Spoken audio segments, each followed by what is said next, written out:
Okay, so Alan, thanks for joining us. How are you keeping at the moment? Yeah, it's worrying times for everyone's got at the moment. It's like really weird, and I'm not the only one obviously missing football, but obviously, yeah, much more important priorities for everybody at the moment to try and establish some sort of normality, get some normality back, and get everybody moving again. Hopefully, it won't be too far away, but it's certainly been a strange time, Scott. It's been really weird, but hopefully we can get over it soon enough. I thought it'd just be a good opportunity for us to have a chat about your career and kind of what you're up to now. So if we start off as a trainee, you joined Man United, I believe, becoming Sir Alex Ferguson's first signing at the club. I mean, that must be some honour. Yeah, it's something that I look back on with a lot of pride. Traditionally, like a lot of young players, started off in like grassroots football and managed to progress through the levels playing for me. I represented my town side, like Bolton, where I was born. That led to me representing my county side, Greater Manchester. And it was at one of the county games, Scott, that we had a United scout watching, and he invited me down. It was called the School of Excellence back then. So we used to train on like a Monday and a Thursday night at the Cliff in Manchester, that United's old training ground. And what had happened was I played a game for the county, and then after that match, the youth development officer at the time said to me, Mum and Dad, would Alan come down over the Christmas period for an extended trial? So yeah, I obviously jumped at that chance, and I think that ran from something like December the 28th to about January the 3rd. It was a really strange time because I had to stay in halls of residence over the new year.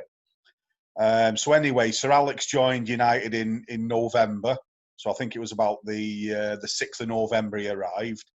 So we had our trials over the Christmas period, and then after those trials had finished, he said like we'd like to offer you schoolboy forms and an apprenticeship. So I remember the car ride home after that particular experience was like one of the happiest moments ever. So yeah, so when I sort of signed, I think it was something like January the 8th. I become like the first signing into like, he was trying to get the youth policy moving and stuff like that. So although a lot of quiz questions will say Viv Anderson is the first fee signing, my claim to fame is, well, I was the first kind of like non-fee signing.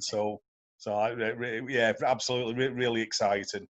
And what was Sir Alex like as a person and a manager? You hear a lot of stories about how good he was with people and how he knew everyone by name and things like that. Yeah, he was a very tough man. Very set a lot of high standards, because when Sir Alex arrived, Scott, it was like the back in the 80s and 90s, there used to be quite big drinking cultures in football clubs. So you get a lot of lads who train in the morning, and 9 times out of 10 they'd probably end up going playing pool in the afternoon, and that would ultimately lead to a few beers and stuff like that. So when he arrived at United, he tried to like stamp that out straight away, and he used to sort of make sure that his standards were never going to be compromised. So yeah, he was good. And one thing with Sir Alex as well, he kind of got to know everybody. It was like a very family-fied situation. He'd know what your dad was doing. He'd know like about your relatives, and he just had like an encyclopedic knowledge of players and the names and what they were doing. And the remarkable thing with him is like you could meet him like a few years later and he'd say, "How's your dad going on at British Gas?" Or like he'd remember like where he was working. So I think that was one of his great strengths. But yeah, just a complete winner. We'll move on to speak about Bally in sort of in a little moment's time. But I think the great thing with Sir Alex is he hated losing at anything. Like when he was apprentice there, we used to play head tennis after training, and himself and Archie Knox had come into this small gym at the Cliff, and he'd play and play and play until they won. Simple as that. So you could be there for hours and hours and hours. I'd be thinking, I've got to get on the bus back home here to get back for me tea and stuff like that. And it would go to like 5:30, 6:30, 7:00, and then he might win a game, and then he'd go, right, we're the winners, right, you can go now. So he just play and play and play till he won. So, but yeah, unbelievable, and like what he went on to sort of achieve with United is like one of the greatest managers of all time, and what he did is it probably we'll never see that again. Certainly in my lifetime. So yeah, great experiences. And for you, what was it like being in that environment at such a young age as well?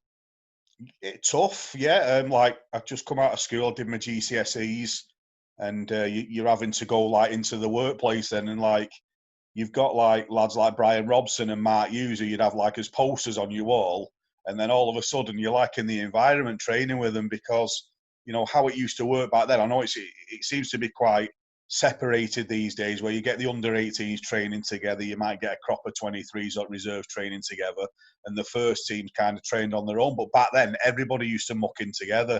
So it wasn't unheard of, like on a typical morning, on a Tuesday morning, the Archie Knox, who was the assistant manager then, he'd come down with a big notepad and sheet, and they'd just have loads of teams on there, like five-a-side teams. So you might have like a couple of under 18 players, a couple of first team players, a couple of reserves. So like six-a-side. And in your team, you could like have like Robbo, Mark Hughes, Gary Pallister, alongside like a couple of apprentices. And so it was really good. And I think that's what was really enjoyable about those times. Like everybody kind of mucked in together, and it certainly helped you in relation to developing your skills, and you were around good first team players.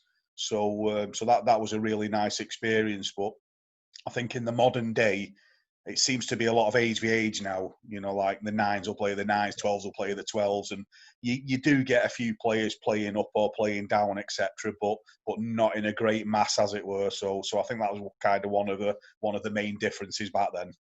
And obviously, it didn't work out as you'd hoped at the time. How did you deal with rejection from Man United at 19? Yeah, that was tough. Like possibly one of my lowest, not lowest experiences in football, but in life generally as well. Just really tough. I'd come to the end of my apprenticeship. I got offered a year pro, which, you know, when you reflect and look back, you think probably the worst contract ever you could sign, because, you know, the pressure's on you. You're going to have to you got one season to play really well to try and justify another contract. So I think I had a decent season. I was kind of playing in the 80, and there used to be four teams back then. So you had the first team lads, resis, A and B team. So B teams usually the first year, second year apprentices. The A team was open age. Used to have a mix of reserves and apprentices. The reserves, you know, a mix of first team lads who weren't playing, coupled with maybe 19, 20-year-olds, and then obviously the first team squad. So I was like playing in the 18 quite a lot, and I was getting a few sort of resi appearances. But like I say, I got called in. I think it was about April or May time. So it was quite late on in the season, and just, you know, you remember these things so vividly. And like I went up the stairs at the cliff, opened his door, and he said like, you know, I've got some bad news, and we're not going to offer you another contract. You know, you're going to have to look for something else, or we're going to have to move you on. So it's like, I can remember like my body sort of crumpling in that moment. It was just a real tough thing to take, because all my family have been United supporters. I've been there since I was about 14 and a half, something like that. So 5 years, it's a real blow. But like anything else, Scott, you got to take it on the chin. You got to take the disappointment, and then, you know, I had to sort of think about, you know, what I was going to do next. I just really left in no man's land. You know, it was a really tough time, and, you know, and it's not just myself. This is still happening to youngsters today. It's probably the hardest thing in football that you got to deal with. But like I say, it's one of them opportunities where you look back and you think, well, I've got to pick myself up, dust myself off, and see what I can do next. And then you ended up moving to the other end of the country, really, and joining Exeter City in December '91, spending a couple of years at the club. How did that move come about? Yeah, what happened when I was a first year apprentice at United, I got chosen to go on a trip to represent the Football League in Russia, and it was Ball, Alan Ball was heading the party, along with a lad called Laurie McMenemy. So we'd been over to Russia. So I'd done all right. I played well. I captained the team. We won 2-1, and so I think the good thing there is, like, from that moment, you'd obviously sowed a bit of a seed with Borley. So So when it come to sort of when I got sort of moved on by United, he sort of invited me down to Exeter to go and play down there, and I was, we'll have a look at you sort of thing. So I didn't know, without sounding rude to the Exeter guy, I honestly didn't know where Exeter was, and I was like quickly hunting out my map and to see where I had to go. I think my dad put a map together for me because I was driving a little Fiesta at the time, and off I went down the M6, M5, and honestly, Scott, for that period of time from 91 to about 94, I think it was about 94, I moved on from Exeter. Some of the best times of my life. I really enjoyed it down there. I met some great people, and managed to try and get my career moving again and get it back on track. So it was it was really good. And what was Alan Ball like? Very, very similar to Sir Alex, really, because sometimes you drop down a couple of levels, like league-wise, and it turns into a game of tennis. The ball, like you stood in midfield, and the ball's just going over your head all the time. But the great thing with Bally is he believed in football, because of his past being such a great player. So we used to do quite a lot of passing drills, and he used to encourage, to pass the ball, keep the ball. We used to work in little triangles and stuff like that. So it was very similar to Sir Alex as well in relation to hated losing. He could blow his top when he wanted to. So, you talk about that Sir Alex with the hairdryer, but Bally he could go ballistic as well. So, but just because they've been such good players, he set high standards. And obviously, I think sometimes what Bally didn't realise, though, is like, we dropped down a couple of levels. We weren't World Cup winning players. We're not England internationals. We're not Premier League players. And I think sometimes, like we speak about, managers and they don't succeed sometimes. That could be maybe one of the reasons why, maybe expecting too much at you. Sometimes they can't relate to the lower players. So that was a challenge. But yeah, I really, really enjoyed my time down there. We had some good moments and some good occasions, played in some decent games and that, and it was a really nice time. And what was St James Park like to play in the 90s? I mean, a little bit different to what you'd experienced prior to. Yeah, well, it's you talk about culture shocks and things like that. United, you had everything done for you. Your training kit was all always ready for you. You could get new boots whenever you wanted them. But then, like when he arrived at Exeter, you had to clean all your own stuff. You had to. My mate Coops, like Dave Cooper, who used to end up in a laundrette on Sunday night, getting all the training kit ready for Monday. So yeah, it was interesting. But St James's, I think it was kind of when I went down, I think they've obviously had the glory of Terry Cooper winning the league in 89, 90, and it's just trying to follow that on sort of thing. And I think again that's quite difficult to do. So I think Bally, when he first came down, he tried to bring in some senior pros to help him. He had like a lad called Stevie Williams there, like ex-Arsenal in England. He brought Vince Hilaire in, who was an outstanding player.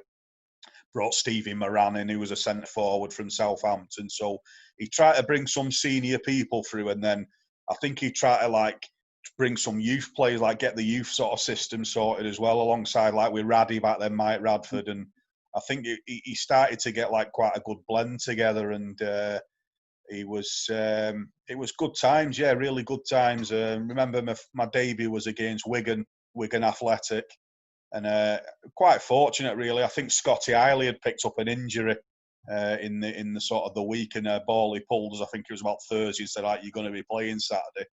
So again, you talk about striving for things and like playing in the football league. So I think that was a really sort of important and big moment in my life, making my debut. But unfortunately, it didn't go as well as we planned.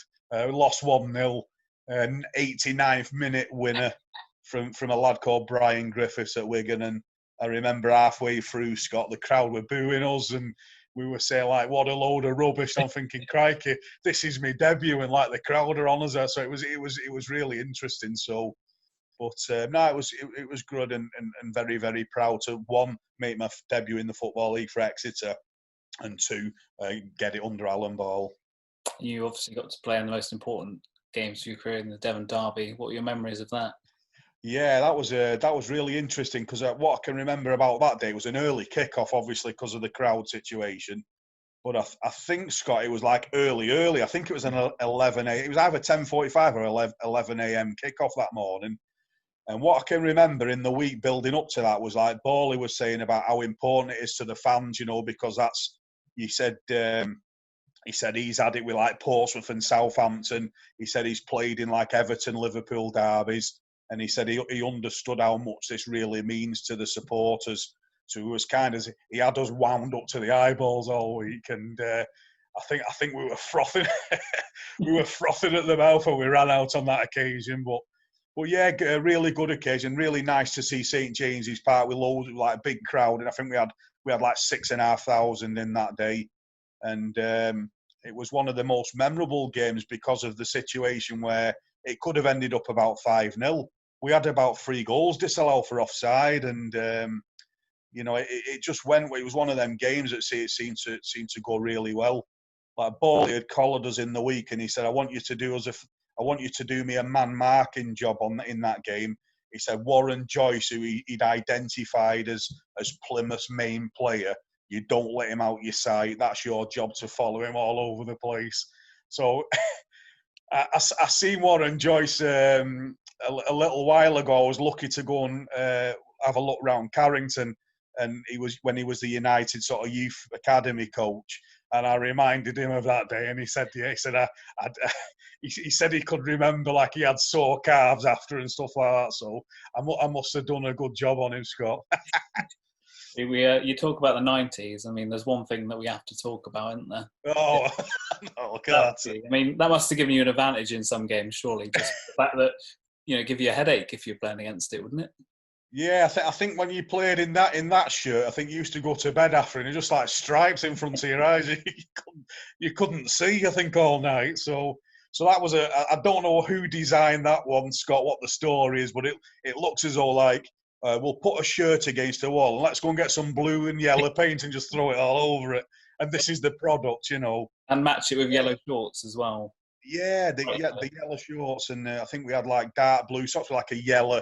It was like a yellow turn up, I think, on the socks. So that was an interesting one. Again, we'll have to have a look at the Exeter City historians to see how many times that kit was worn. But I can remember a couple of occasions. I know we wore it in the away at Swansea in the Autoglass Trophy. We definitely wore it, I think, away at Stoke City when we went to play Stoke, who were like top of the league at the time. So I think quite an iconic shirt, really, in sort of Exeter City fans, is that kind of hearts and eyes. But yeah, in relation to playing in the floodlights and stuff like that, it was difficult to see each other. But I think it was difficult to see each other anyway. So some of our players, I think they struggle with passing a lot of the time. So. But no, it was good. Good times, Scott. Really enjoyed getting that shirt. It was an interesting shirt, wasn't it? Absolutely. You sadly had to retire from playing in '96 at 24 years old due to a brutal spine injury. How did that come about? Was it something that you'd had a while that progressively got worse? Or? Yeah, it was according to the surgeon. So I went.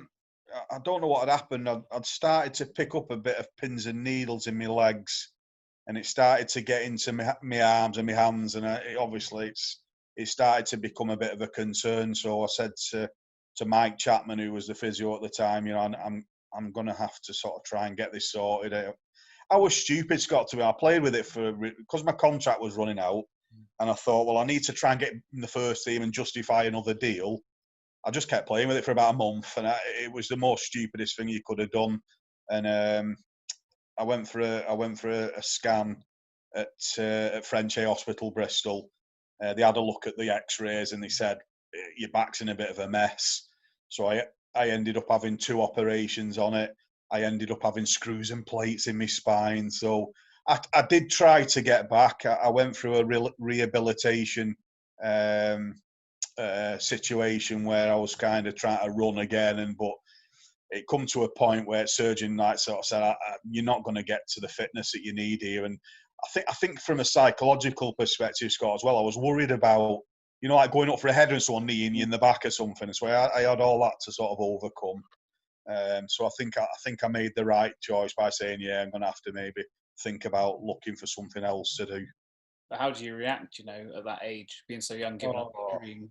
again, you've had like a really bad deselection experience at United, coming out United, and then a few seasons later, it's like you're having to kind of face that again. And yeah, just completely lost again. I think I just didn't know what to do. Football was something that I'd known for a long time, and from you speak about the mental health situations in the modern day, I just didn't know what to do. I think Eamon Dolan, he was the community officer at the time at the club, Eamon, and he said we'll get you a bit of coaching work.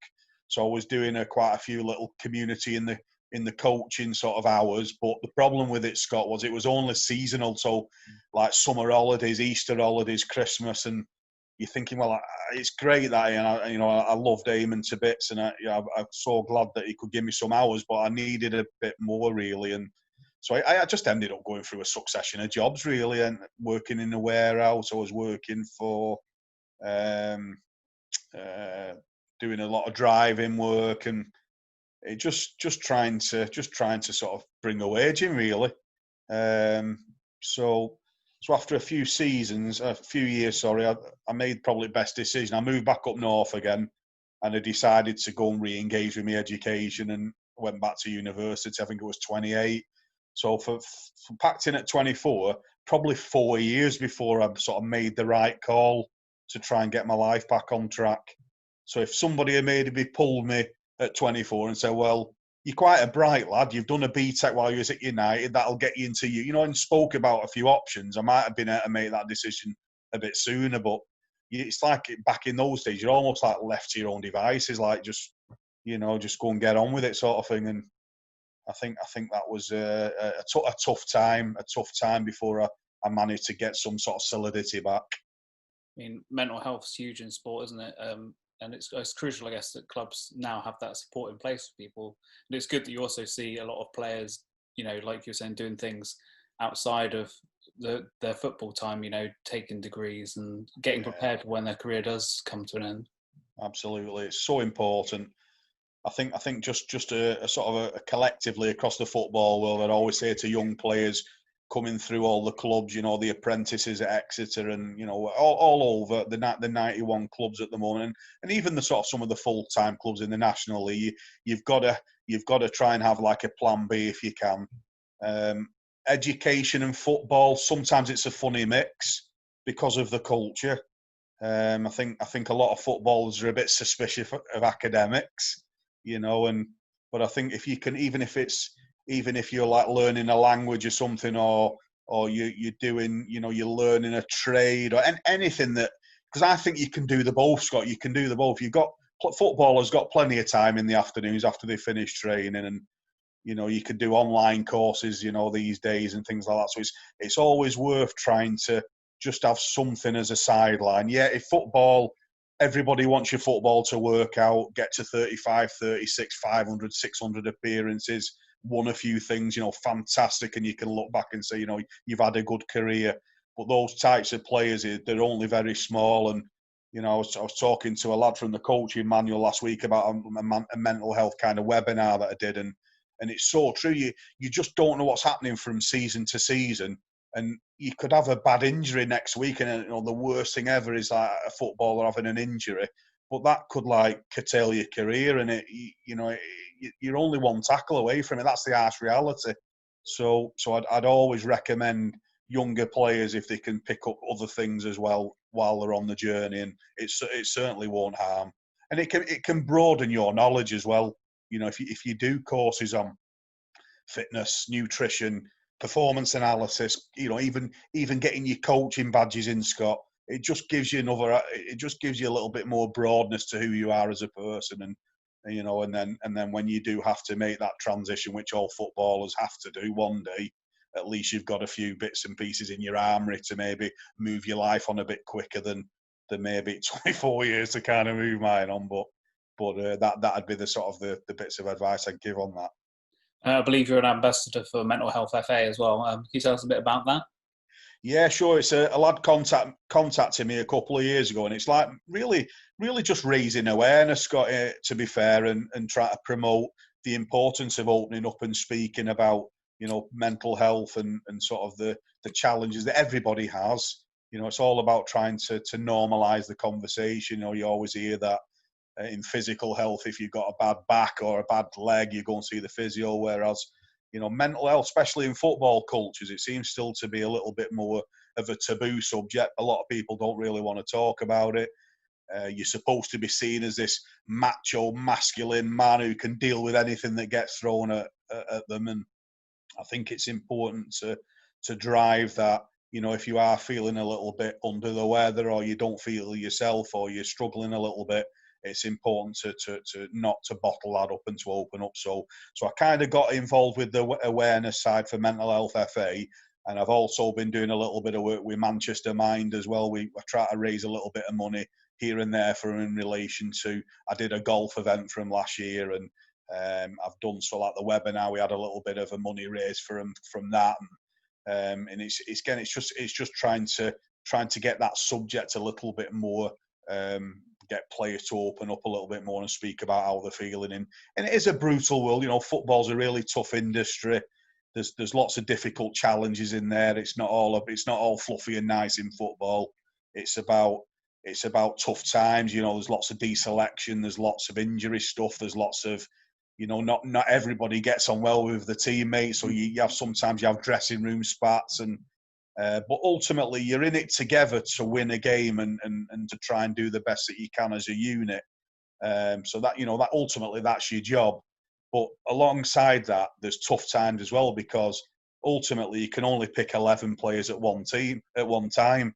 So you might have 2 or 3 lads in the dressing room where if they smell a bit of weakness around you, or you're not yourself, it could give them an advantage to try and sort of drive themselves into the first 11, or sort of do something that the manager will think, wow, he's really proved himself this week.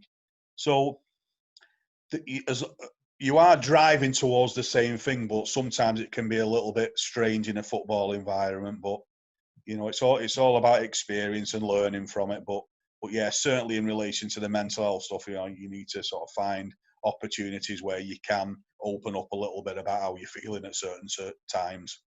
It seems to be a bit of a sad expectance that abuse towards footballers is, the norm and acceptable. And this, especially with the modern age and social media, it can be taken way, way too far. I mean, it shouldn't be the case, should it? You wouldn't go to someone in the supermarket doing their job and start, having a go at them if they weren't doing it very well. It's a great point. I think with this sort of boom of social media over this last period, this last sort of 10 years or so, I think the world and his wife has an opinion, which is fine. Everybody's entitled to their opinion. But the thing is, Scott, sometimes there's no middle ground to it. It's either like, if you have a bad game, you're absolutely garbage, or if you play really well, you get the praise for that. There doesn't seem to be any sort of in between sometimes. And I think with the social media, because a lot of people can go on like anonymous accounts and stuff like that, they can give you a few pelters here and there, and it, not necessarily in a performance base, but there's been some vitriolic stuff on like racism and sexism, and there's been some nasty things sort of posted over this last period. So I think that is one of the downsides. And I know some of the football lads have the social media stuff in their accounts, but sometimes it makes you wonder whether it's the stuff that Exeter have done over this last sort of few weeks with the, like Matt Taylor came on, and I think there's been a few players, Pierce Sweeney, and I think there was a couple of other lads. I think Jack Sparks been on, and open up to the fans where they can ask them some questions. I think that's absolutely brilliant, because it gives you an opportunity to engage with a person who's at a professional club, who's making first team appearances, to ask him about the diet, or what's the challenging things, or what do you recommend for young players. But I think that if you did that with maybe higher players like Pogba's or sort of elite level lads, I guarantee you there'll be some great questions, but there'll be some like idiocy as well. Okay. So it's difficult sometimes. I don't think it's going anywhere fast, Scott, social media. I think it's here to stay. So I would suggest that you just sort of make as best as you can out of it, and maybe don't take the comments that are posted about you too much to heart. It's just opinions at the end of the day, isn't it? So definitely. Going back to you personally, what advice would you give to people who find themselves in a similar situation to you. I mean, it doesn't even have to be, you know, in sport. It can be in anything in life. If you suddenly find out you can't do what you'd hoped. Yeah, I think, like I say, I think the thing that I'd pass on if I could sort of go back to my younger self is just to try and see. It's hard because everybody has different experiences and there's all different contexts. You know, in footballers, some get short careers, some get medium careers, some get long careers. Some people win stuff, some people don't win stuff. So everybody has different contexts. But I always feel like, from my context, I think that you could have maybe done something as that was running alongside your career, and you know, instead of being dragged to the bookies in the afternoon or go and play in pool, or you know, do something a little bit more constructive. You know, some players, again, contextually, will plan really well for the next steps out of football, but some will bury it and won't want to face it. So my advice to them would be to try and think about, you know, football's only a temporary existence. It doesn't last forever. I know a lot of lads, after coming out of football, will want to go into coaching or managing. But again, Scott, they're only like limited opportunities. Unfortunately, not everybody will get coaching opportunities and management opportunities at the level they want to coach at, i.e., I want to look after a first team, I want to be a first team coach. You know, it's a very, very tight opportunities, though. So I would think about, you know, if you did want to follow the coaching path, you know, just start thinking about picking up your different licenses and your awards. And if coaching is not for yourself, you know, maybe think about what you can branch into a little bit early. So I ended up in sort of education, like I've become a lecturer in sort of after I've done my degree. And the reason for that was I enjoyed sort of some of the lecturers' presentations when I was at university. Plus, it was related to sport as well. So I thought I could maybe see myself in that role, and then that's kind of like sort of what I went into. And I would think that a lot of players have got to be thinking about, you know, what could I do if football runs out sort of tomorrow, or I don't get contracts, or you come to the end of your career.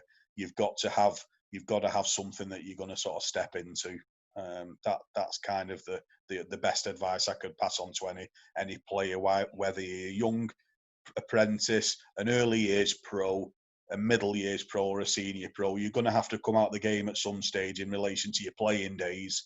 So think about what you can do, you know, to try and get yourself moving again once your playing days are finished. As you were saying, you've been a sports lecturer for over 15 years now. Have you found that your life experiences have really helped with the way that you lecture? Yeah, I think what I try to do, Scott, I try to care a lot for the people that I work with. I try to help them as much as I can. Carry a few little things from Sir Alex and Borley into my teaching, like, you know, setting decent standards, trying to point young people in the right directions. You know, not just from an academic perspective and their academic development, like, you know, learning to present or learning to write essays or learning to put dissertations together, but in the personal life as well. You know, how you conduct yourself outside of university. You know, treating people with respect, being mannerable, having good ethics, being honest. One of my sort of big things is to be a good timekeeper. You know, if you've got a job interview at 2:00, you know, be there for 20 to 2. Get yourself ready for it. Don't be rushing there at like 1:57 or something. So just little things that hopefully can help younger people on their journey. That's kind of like what I've used some of my experiences to try and help me in that particular trade that I'm in at the moment. Recently, you've been doing some commentaries on City games in the Manchester area. How did that come about? Absolutely love doing that. I think it came via, I was on a programme up in Manchester called Red Wednesday, and it used to be on 1 hour every week, and they used to look at used to have a chat about United for an hour. And it was a lad called Bill Rice, who's the head of sport at BBC Radio Manchester at the moment. And I think somebody had contacted Bill to say that Exeter are up at, I can't remember which team it was. I think it was a team in the northwest. It could have been Macclesfield. Yeah, I think that was the first one. Yeah, could have been Macclesfield, Scott. And they said, like, do you know anybody who's like? And he said, well, like Alan used to play down in Exeter, so I think like he'd be a reasonable fit, really, if you are looking for somebody. So I sort of did the co-commentary, Exeter, Macclesfield, and then since then I've done Morecambe, Bradford City. Any time Exeter are up in the sort of northwest region. Who else have I done? Scunthorpe. Let's have a think. So yeah, I've done a few in locality. So that comes from like BBC Radio Devon to like Exeter, obviously up at Mac in a couple of weeks. How long do you fancy doing the core comms? And you know what, Scott, I absolutely really enjoy that. It's been fantastic, and you know, a big shout out. Like, it's usually James Vickery at Radio Devon who works out. James is fantastic, and I really enjoy that. Alan Richardson's the lad at head of BBC Radio Devon Sport, who's been fantastic. So they've been really good. They've been really good, and that's just a little thing that come from nowhere that I really enjoy doing. So, how did you find the experience the first time you did it as well? Because I'm guessing it's a little bit different to try, following the game and explain. Yeah, absolutely, and it's just trying to, like anything else, you probably get better with the experience, and I think it's just trying to create pictures, really, isn't it, for people who are listening on radio in relation to how crosses are knocked across the goal and how the chance arose.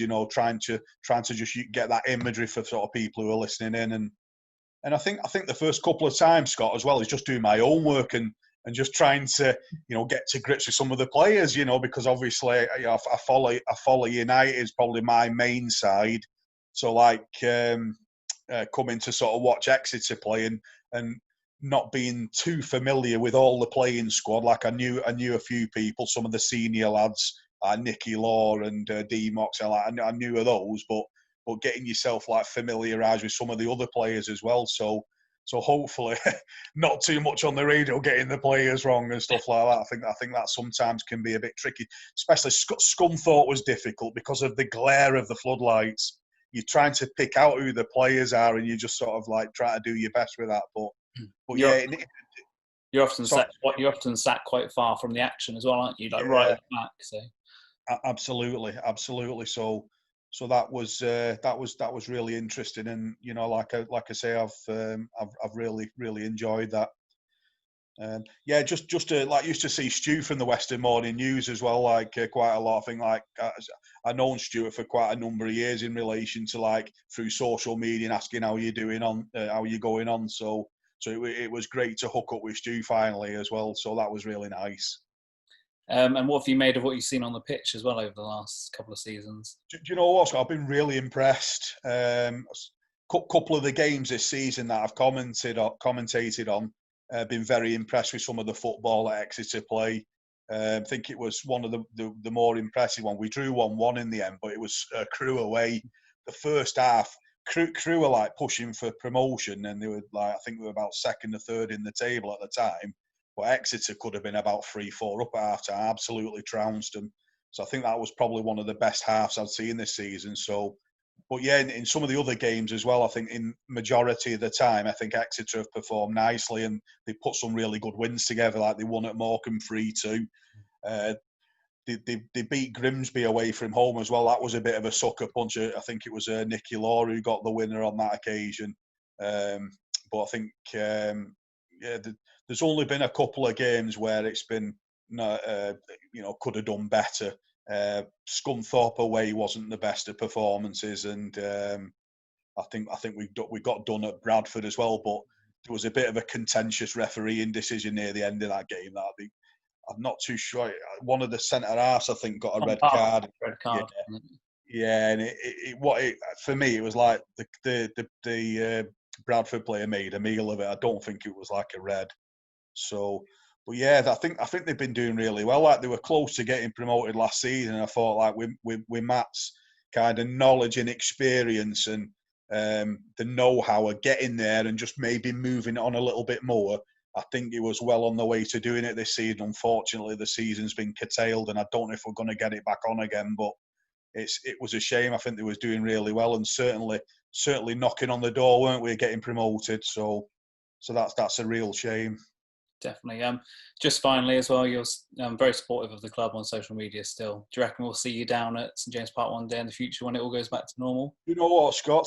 When I left Exeter, I think it was 90. I think it was about 96, 97. I think I went back up north. So I'd come out of the club, done a bit of coaching for a year or two, and I thought, well, I'm going to move home, move back up to my roots.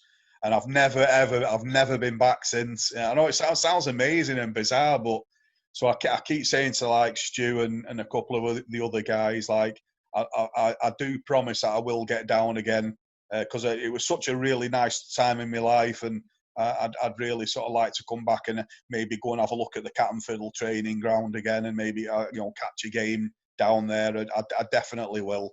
I definitely will. It's a beautiful part of the country, and I'll hopefully can get down there in the near future. It's long overdue. It's changed a lot since your time as well. Yeah, absolutely. And like you say, like different stands have gone on there, so I'll probably like look at it and think, wow, this has changed like so much. But changed for the better, Scott, and it's really good at the moment. The club's in a good state, isn't it? So that's great to see. Absolutely. Well, thanks for your time, Alan. It's been very interesting. No worries, Scott. Thanks for inviting me on. Brilliant. And stay safe as well, and hopefully we'll see you soon. Yeah, thank you, Scott. Thank you so much. Thank you.